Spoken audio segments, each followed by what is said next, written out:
آج ہم مانسون کی شجرکاری کا آغاز کرنے جا رہے ہیں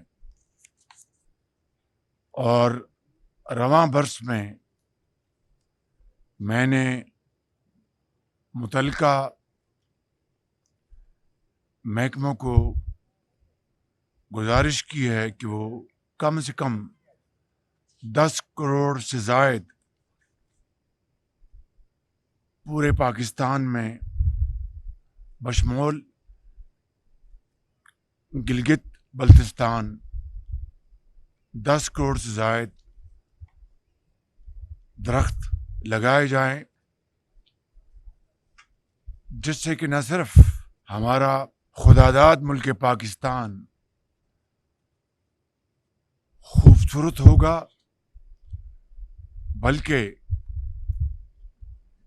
جو موسمی تبدیلی ہے جس نے پاکستان کو 2022 میں